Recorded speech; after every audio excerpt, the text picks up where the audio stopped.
I'm Mishal, one of the co-founders of Project ThimaaVeshi. I'm Yamin, again a co-founder. Yeah. And we're from Project ThimaaVeshi. Project ThimaaVeshi is a youth-led initiative, a youth-led movement based in Addu. We are pretty recent. We basically got registered in August this year. Yeah, so Project ThimaaVeshi includes Feshi Project ThimaaVeshi gativi Korea haru Addu High School graduate graduates basically 19-year-olds around 12 main. Then we also consider all of us founders because we all made this into a thing. We were very active in school basically. So school ga ituru harakha eco academics with we think we balanced even though teachers don't. So balance kuruma eco. We did a lot. We stayed in school till late at night, organizing different activities, and then we graduated and we had nothing to do for a while. So that's why we were quite bored. And then we started. We started taking part in a lot of things. There are some opportunities in Addu where we got to volunteer in different existing CSOs. Basically, and like Warangin and we wrote trend and we got to volunteer in those two very fun times. We took part in like some of our members who are not in like ThimaaVeshi air room, but before that, DOTs for camps for sessions we took part in one January baby youth camp, which was by Transparency, which was held in me though. So within this was in January, the beginning of this year, and one of the biggest issues which we talked about was this kind of basically like it was a constant thing which came up because the gang incident was very recent. Gamuga Giskandung. And then also Rufasha was brought up a lot, which I wouldn't go much in detail right now because we'll show later too. So a lot of environmental concerns were brought up within people our age. So we found out that there are like-minded people within our age too, because these are not like, these are people from different constituencies, different islands. We didn't know actually most of them before. So these are like-minded people, and most of them currently are in ThimaaVeshi, and other people are supporters. And moving on, from what we learned at the camp, we sort of realized that there was still something we could do about a lot of things that were kind of not the way it should be in the community. And one of those things was unsustainable development. So we thought of actually doing a study because it was always interesting for us. Why do people want development? What do people imagine when you say the word development? So our survey is sort of based around the themes of development and looking at it through an environmental lens. How far are people willing to cross the line to compromise the environment for that said development, whatever development meant for them? So we structured it as a social audit, and the social audit is still ongoing. The perception study is like a very small bit of it. And Yeah, so the camp was in Jan. We started as a movement in June. We registered in August. But we started audit after the training in July. We started the audit, we started with the survey, and surveying is complete. Yeah, and also like when we made the perception survey questionnaire, we did try to include a lot of the current events and stuff, especially when it came to the previous and like currently ongoing and future development projects planned for Addu. And at the time, one of the main things that was being spoken about was a bridge between Hitadu and Holomidu. So we did include some questions about that in the social audit, the perception survey questionnaire too, because that was the topic of the time. But then the bridge gate, the timeline didn't really go the way we thought it would go. So the rest of the social audit is still remaining. So initially, based on the census data of 2022, we calculated our sample size, which was we had to have at least minimum of 379. So with a 95% confidence level and 5% margin of error. Yeah. And then the social audit does contain like qualitative data and quantitative data. The qualitative data is all the focus group discussions that we do, the stakeholder consultations, all of that. And the quantitative data is the data that we get through the public perception survey. So even though our like minimum number of responses we needed was 379, we did end up getting 450 responses.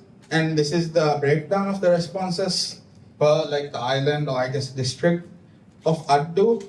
And we calculated the minimum for each island using the population proportions for each island. But even though like Hulu and Midu, the actual minimum that we needed was less than how much we calculated, less than how much we have collected, we thought of like, they're one of the people who have the biggest stake in the bridge issue. So we wanted to get as many opinions from that group as we could. Yeah, so Midu and Huludu, we went above the minimum, and I think all the islands will have more than the minimum amount. But yeah, Huludu and Midu we specifically focus. Yeah, and another interesting thing, I guess, not an interesting thing, something we wanted the public perception survey to be was that it should represent youth voices as much as it could, because Project ThimaaVeshi is also a youth movement, and a youth involvement in decision making and governance is very limited. So we thought of doing something about that, and 42.67% of all the responses that we have are from youth aged between 16 to 25. And we'll go into some of the findings of the public perception survey. We're not going to go into all the questions and all the data. These are just some of the interesting things and some things we want to highlight. Yeah, the actual survey is quite long in terms. I think it would take 20 minutes if you are doing it, carefully. So this was kind of interesting for us. When asked if they believe the current environment protection legislation is sufficient to protect the environment, 47.11% of the people said no. And you can see the rest of the answers down there. And this was interesting for us because when we went out surveying people, even though this was the actual question, we did make the effort to actually ask them and get sort of like to have sort of like a conversation with them instead of just yes, no, maybe.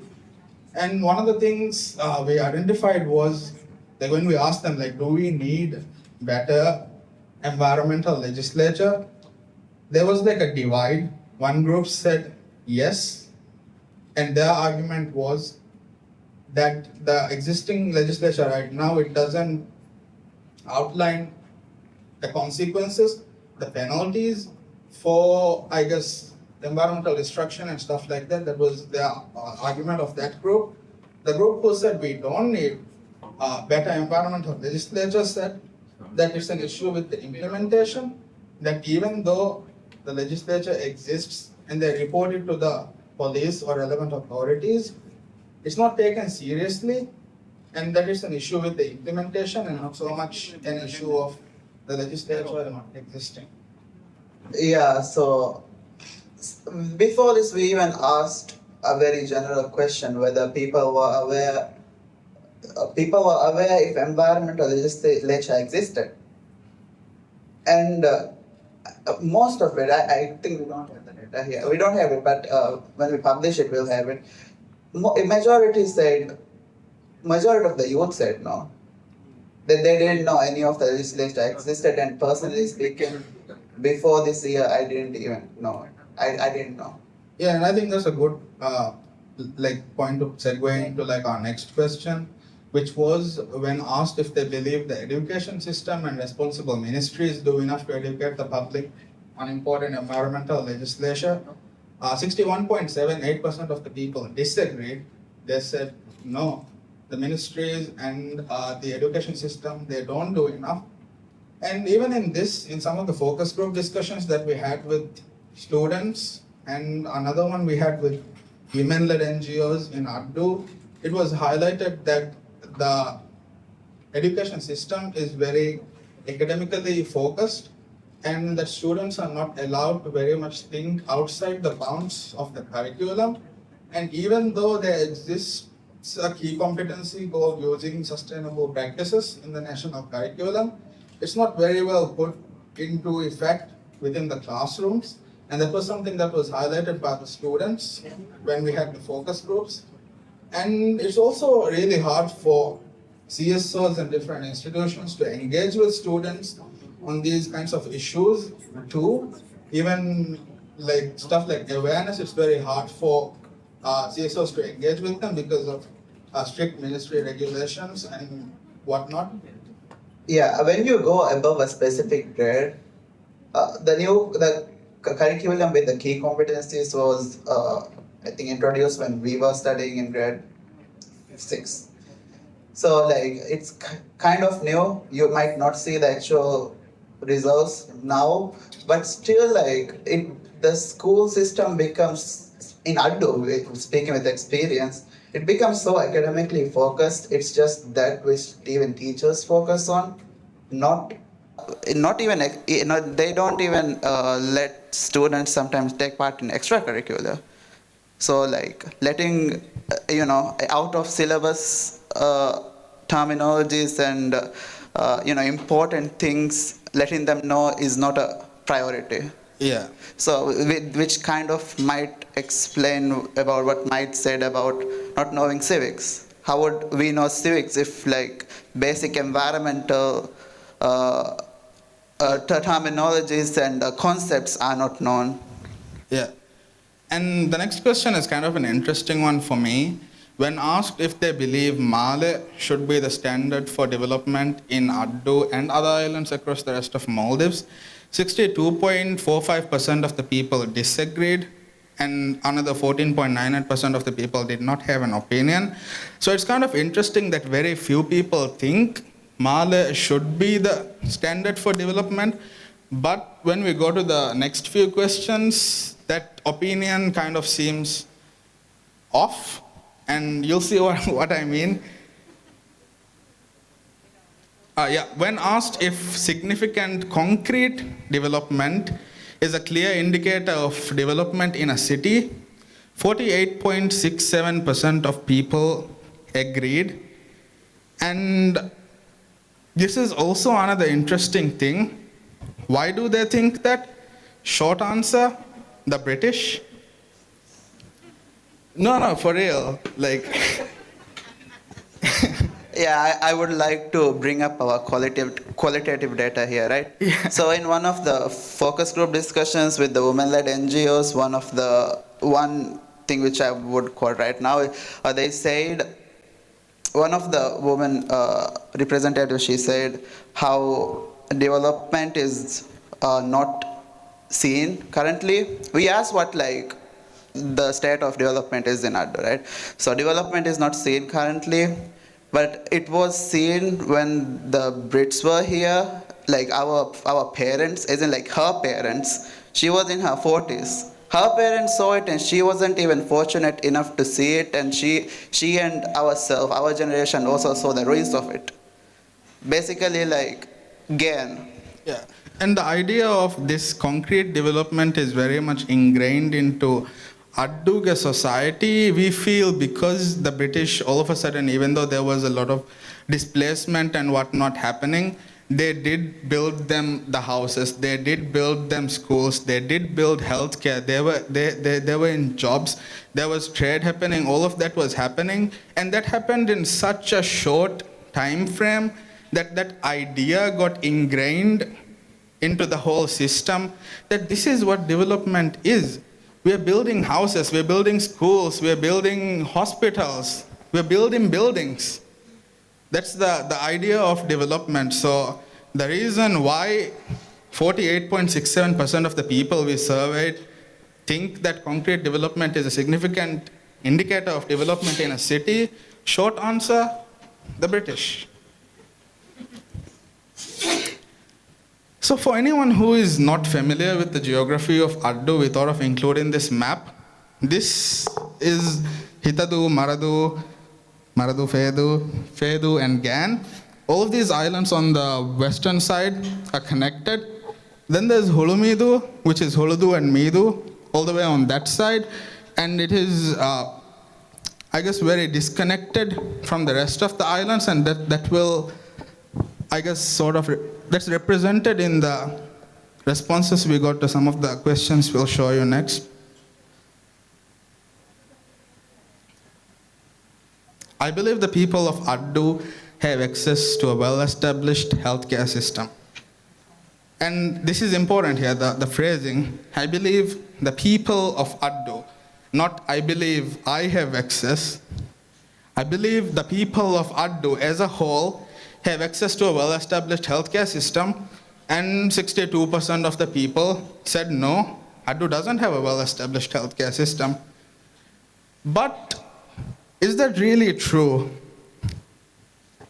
So basically, Addu's current health system, there is the hospital, main hospital in Hitadu, and there will be health centers in the other islands. And the hospital has a lot of specialties, features. Except for major like surgeries, you could do almost everything in the hospital.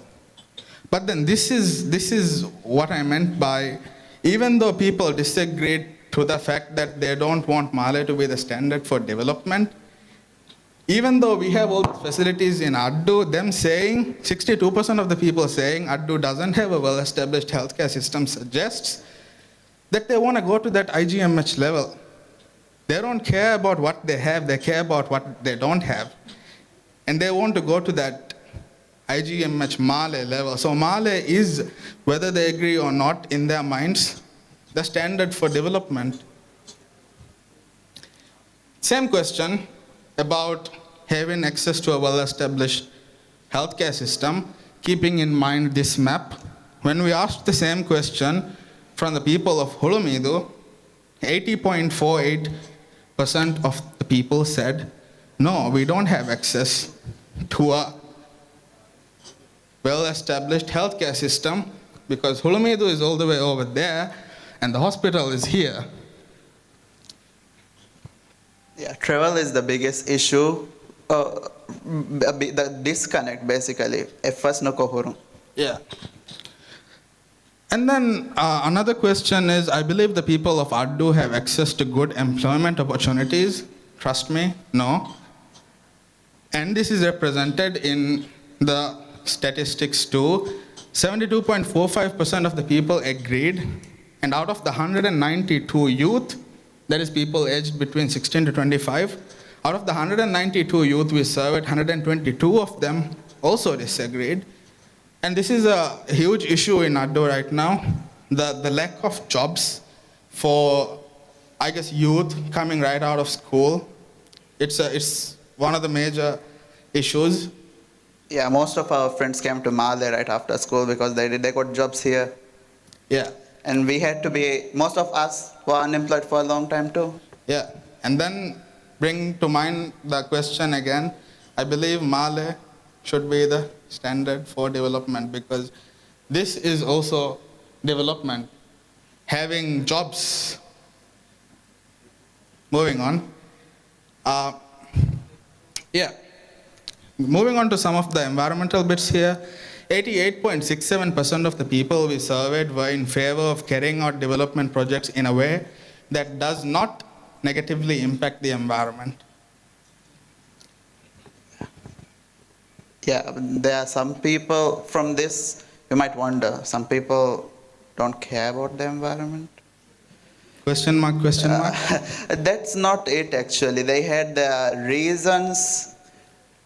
There was some discussion. When we were surveying, there was one group, and Gadia Kari Gatibe. Baby man. Yeah. They had very strong opinions, and I think all of them said no for this question specifically because they don't want the environment excuse to be there for, as a disruption to development. Yeah, and to quote again, one of the things they said, they said that the environment is like an excuse that the decision makers in Male use as an excuse to prevent development from coming to Rajya Tererarra. And they said that they don't want the environment to be used as an excuse when development is going on in Addu, because the environment has not been used as an excuse in Male when all the development was happening here. And they were citing all the land reclamations, and they were citing all the urbanizations, and they were talking about how if the environment didn't matter then, it should also not matter when they're bringing Taraggi to Rajya Tererarra.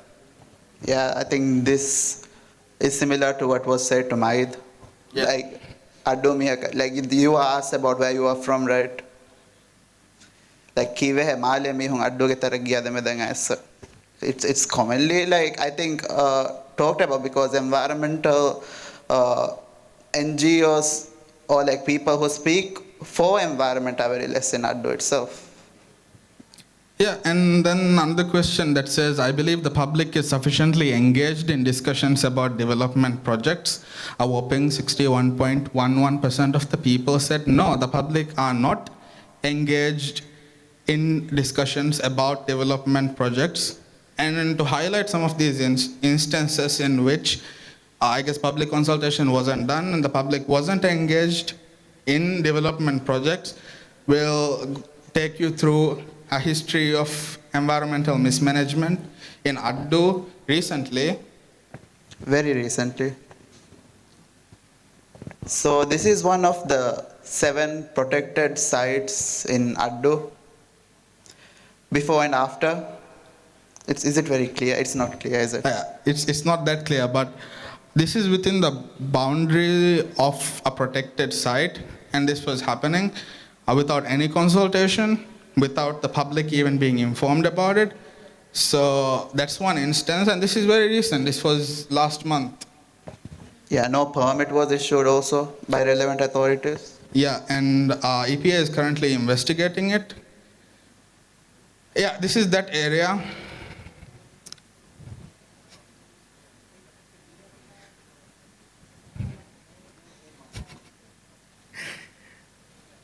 Another main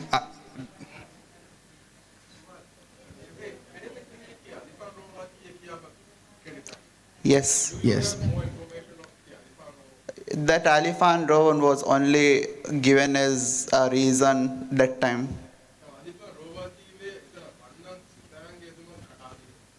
That was only said during that NDMA. It was never mentioned.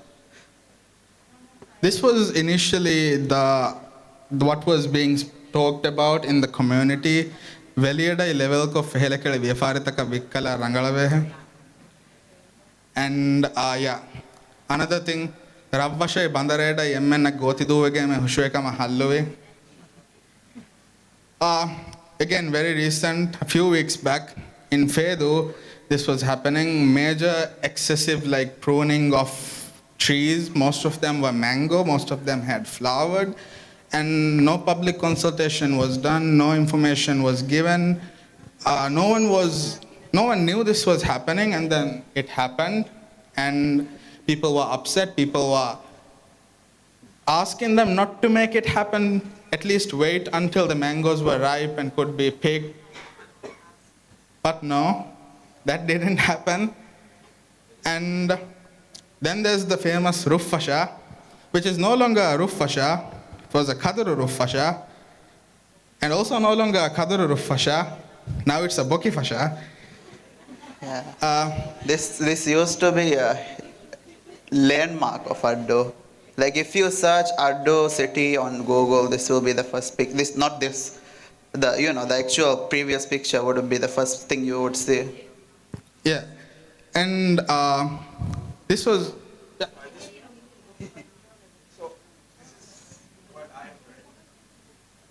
council of Addu decided to cut down the coconut trees because they were too old to maintain, and the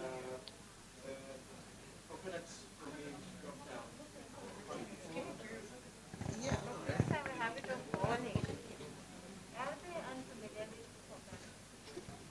Good that you mentioned it because we can tell why. Yeah.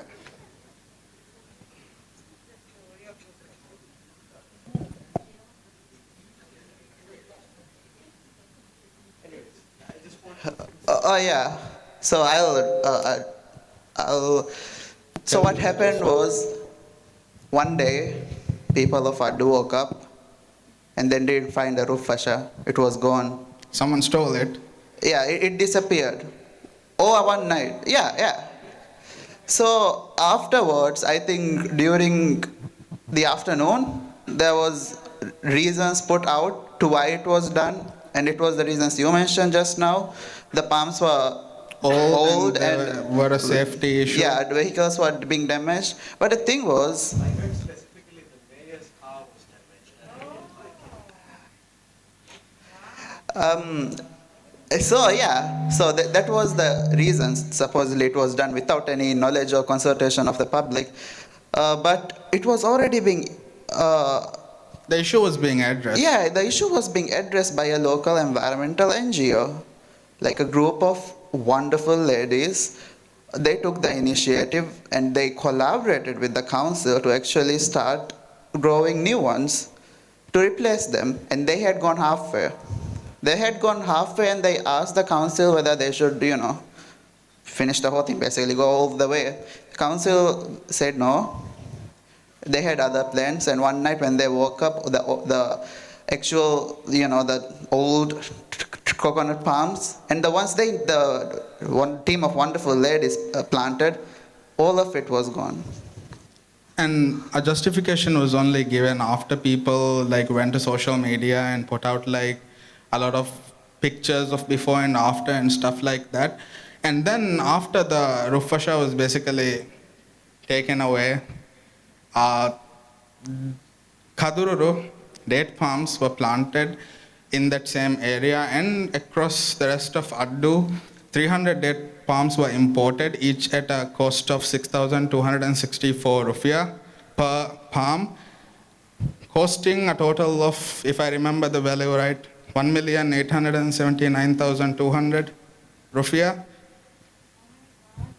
And a few date palms from the roof fascia have also started disappearing. And moving on,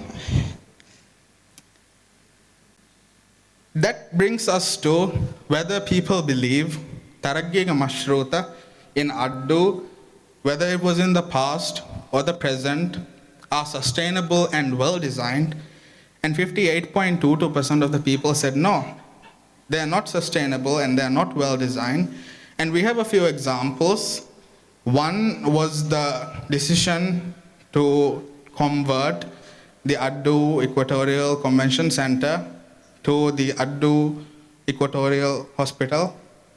And in the focus groups that we had, one common theme that was brought up was that this was very much a politically motivated decision to take away someone else's work and put your stamp on it. But then this was not a very well designed or well thought out decision, because That was the common theme. People thought this was not well designed because it's currently trying to expand, and they can't expand that specific building, and it's built on a wetland basically. It's built on a wetland, so it's currently under EIA process. So that's the whole issue. That's why people think the decision to convert that into the hospital was not a well thought out concept. And another unsustainable and bad decision was the Addu land reclamation project that took place last year. Considering all the environmental cost associated with the project, like Hume mentioned earlier, 20.88 hectares of coral patches, 98 hectares of seagrass meadows, all that sand which is enough to fill 378 football pitches, 2 meters high, about 6 feet, so I guess that high.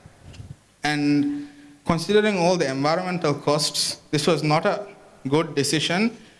And this was brought up in a lot of the consultancy they did for the EIA process too.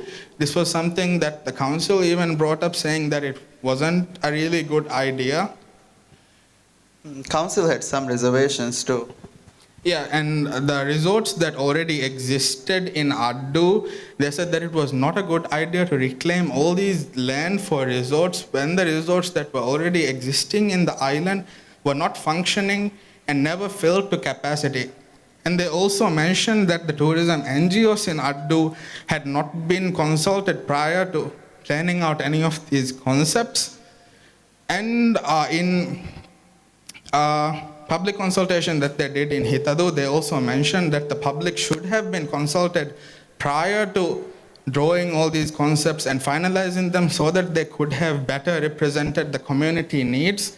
But none of that was addressed. This was not a sustainable project. This was not well designed.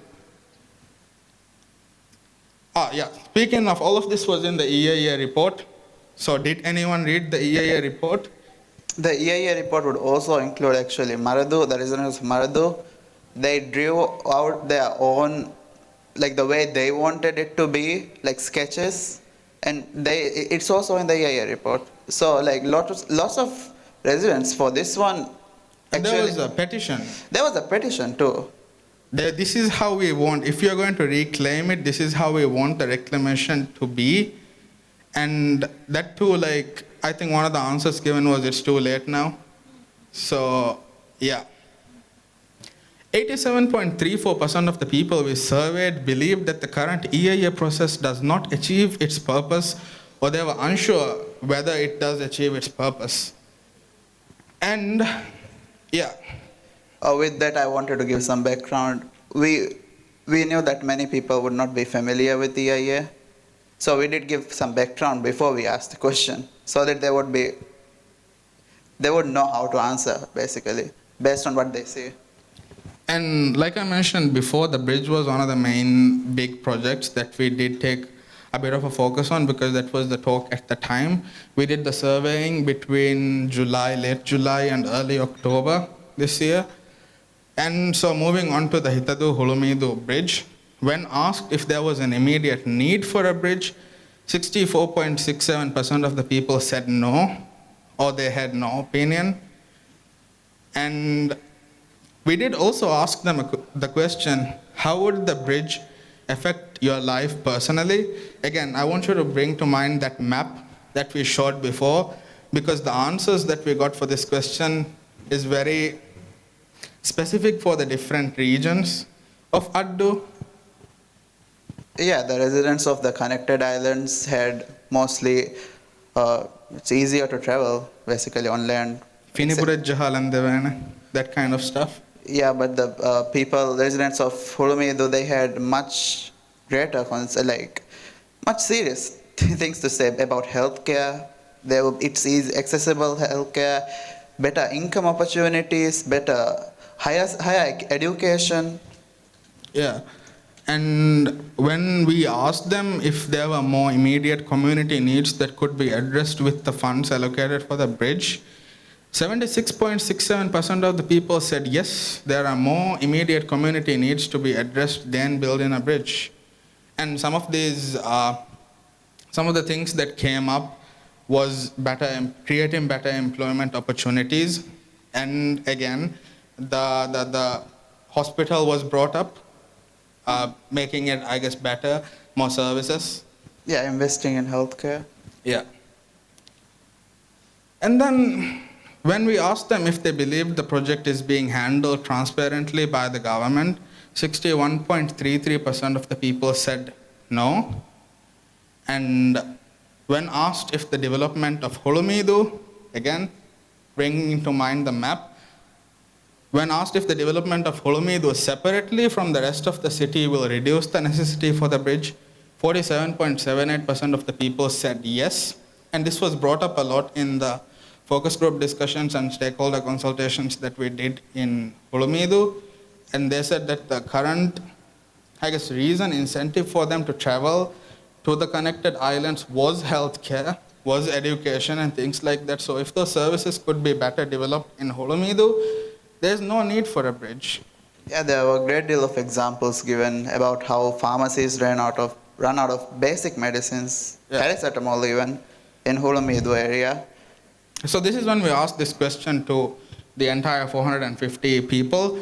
But when we asked the question to Hulumidu people in specific, 54.87% of the people said yes, and that Hulumidu should be developed separate from the rest of the city. And then coming to the last slide, some of our recommendations. EIA being done on a timely manner, and by this what we mean is not starting projects without doing an EIA, because this has happened in the past, even in Addu, even recently, and an EIA actually being done for projects that requires an EIA, getting the permits required, following the proper procedures. That's what we mean here. Yeah, basically with the consultancy aspect of EIA, like let people know if projects are for the benefit of people, why aren't the people the first body of people to know, right? People should know why this is being built and how it will benefit them. Yeah. And more avenues for collaboration with the council too, not only like just the public consultancies, but other things, other avenues, other projects and stuff where CSOs can collaborate with the council and do different stuff together.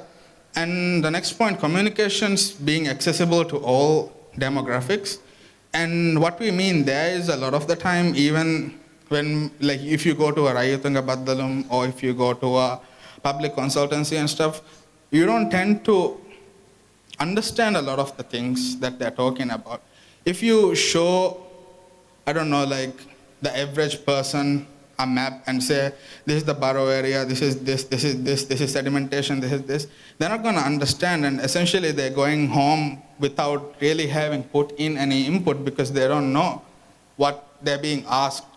So communications should be accessible to all demographics in the sense that it should be told to people in a way that they would understand it, cater the communication to the person. And a lot of the analysis that we did for the findings that we presented were done through information that we got through RTIs. And one common theme that we, I guess, noticed was that a lot of the institutions that we requested for the information didn't really have that well of an understanding of the RTI Act. And they didn't know their own responsibilities, the actions, the escalation, and how it goes. So RTI awareness not only needs to take place within the community, it also needs to take place within our government institutions so that there is better access to information. Because there have been cases where some institutions have refused to disclose certain information when we requested, thinking that this is not within the best public interest, I guess, because I guess a lot of things, but then it's not really like that. And there have been instances where scenarios that have very carefully been outlined in the RTI Act, those things came up and they still weren't able to act appropriately. So RTI awareness needs to also take place within government institutions. Yeah, these are just some of it. We have a lot, as in like with whether it be recommendations, and we have a lot of work with the social audit too, because still the bridge project, or like which we kind of revolve around our audit, hasn't started physically, so it will continue. And there's a lot of other really interesting questions too. This was just a few. So hopefully we'll be coming out with a public perception survey, a report, hopefully, if the timeline goes according to plan, maybe next month in January, hopefully. So, yeah. Yeah, I want to add one more thing before we finish. There was a quote from one of our focus group discussions, again the women-led NGO one, where we asked Taraggiya ke kobaya, like according to them, what is Taraggi? What do they perceive when they hear the word Taraggi? And one of them said, Taraggi ki ummeed. And you would think, hope? No, she meant it in a bad way. Taraqi development is a failed dream. Yeah, because another thing that we noticed was Addu people, again, this was brought up in a lot of the focus group discussions, was that they have been promised a lot of development and the promises were not delivered upon. So they're like, they don't want the bridge because they feel it's a necessity, because they feel like there's a need for a bridge, as the data suggests, but it's because the bridge represents what development is. And they want to be able to say, we are developed. Addu is a developed city. Yeah, maybe I wouldn't give a concrete conclusion here, but maybe the desperation to get the promised Taraqi is the reason why environment is compromised almost always. Maybe that is the reason, but still not a concrete conclusion. Yeah. So that is it for us. Any questions?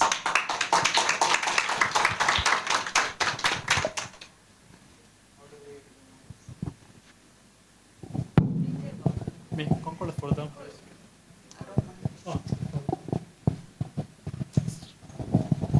දිවෙහින් කරන්නේක ඕකෙත මේ ආදේශමගේ aunty-corruption commission මේ එකල තරගීගේ වාහක දෙකීම මේ උපදේ සුවාලෙ මෙහර එකල community engagement හිංගීරුග අරුණ මෙහර focus වාහකකේ එංගිෆෝරි මවලමත්තුකුන් වරගින මිහුන් වරගින රඩරුන් council තකුම් වේ සරුකාරතවගේ එදමුන්දනි අනේ මිස්කීතේ මේ ෆුරාලෙන් හෙනෝනියාමු බන්දරේ මිකාලචිසේ රයිතුන්ගේ ඩිමාන්ඩු තන් නාදේ හෙයේ එමි වාහකේ නොදක්කා හෙයේ वजीफा के फुर्सत के में देने भी सरकार कंपनी तो वजीफा के वाह के सरकार वजीफा है वजीफा इतरु को दें वाह के नुदक्का है ये सरकार तो होगा मी एक फोकस ग्रुप मीटिंग था होगा एक तक वाह का देखे फेब्रुवरी है ये को भाई असलो मिस में होंगे विष्णु की ये डिमांड सरकार तक कमावे हो रहा गेंती होगा शुक्रिया MF ahom adduga beve rayitunge baddaluma councilum beve rayitunge baddaluma project ThimaaVeshi ge team eddiya half of the entire Addu basically Addu's representatives were us there because wara madumi hundi so the small lot of us became like the majority and thank you so much but etaga was the baddaluvum it lasted for 5 hours ashijjeheru fashoni nimoni ekejjeheru damu and gina the only topic which was talked about was gote. It's always like it was in the slide. Rabvashe Pandaredai, Emena Gotiduve me Hushuekama Halluwe, and we did bring up the thing about when we were struggling to put a word, right? We were like raising hands like school children, please give us opportunity, we want to talk. And finally when we got the chance, we mentioned about 3 things. So we mentioned about the employment opportunities and we went further into it and said about we talked about how not only hospitality, half of the people who graduate from whether it be secondary or high schools are from science. They have interest in science, they are good at science, they have great potential in science. And science is like you don't have to be doctors. Addu has great research opportunities which could be invested in, and we gave examples and that was how we mentioned the question, and one of the responses we got was what was it, Michelle?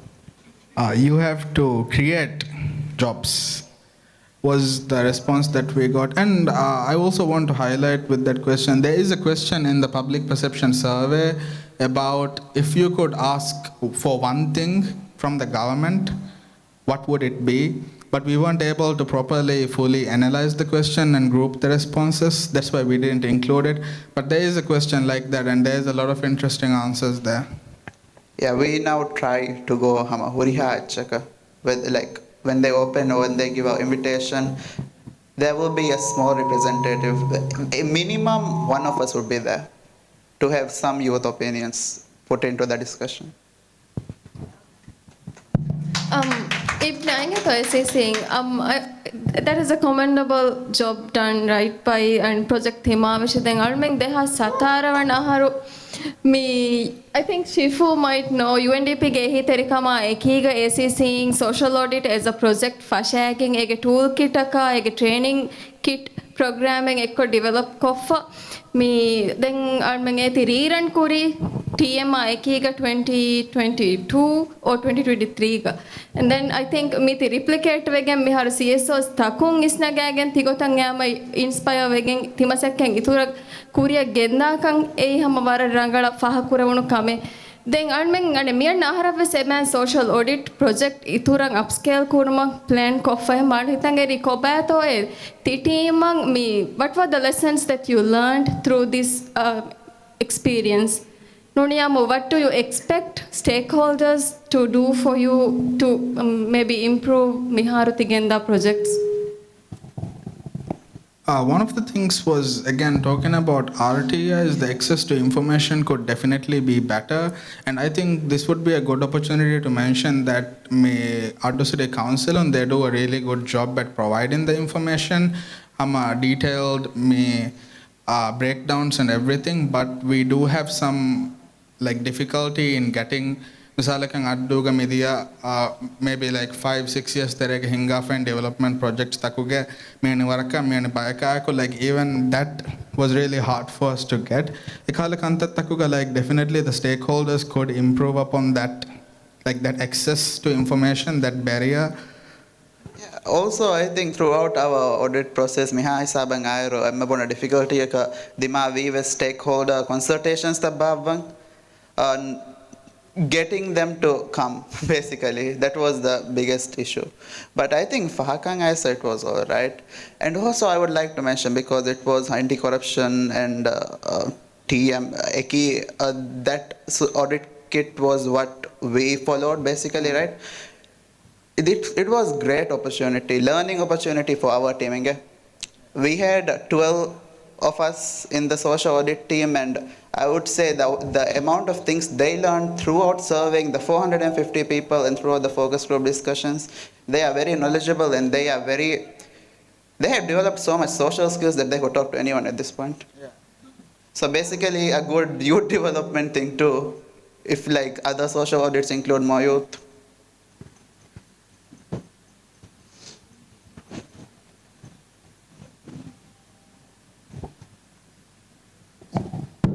Me, first wala kamaidam warakoda rekodam. Jawab de misle beni minute ke. Me ane mai hitanga riyaso akadi me sample size me ti this me participants ke demographics ki kobato aso ehem me buna soba ke aso me younger me population ge thoughts were clear aso when it comes to addu adi kuludu fush mikal tantanoge but were ginafaharo haronnang aslo me bikada bodadi tantanoge water base was me growing me aging population akadima da ehema what was the demographics like aslo so is this really what addu is saying, or is this the amazing young people talking also? Yeah, I have the stats here. I can, 16 to 17 year olds, 13.11%, 18 to 25, 29.56, 26 to 36, 14.67%, 37 to 47, 19.56%, 48 to 58, 13.78%, 59 to 64, 5.11%, and 65 plus 4.22%. Definitely majority was youth. Okay. Not majority, but 40 something. A larger proportion. But in terms of gender and everything, we definitely tried to make it as equal as we can. Ora barabar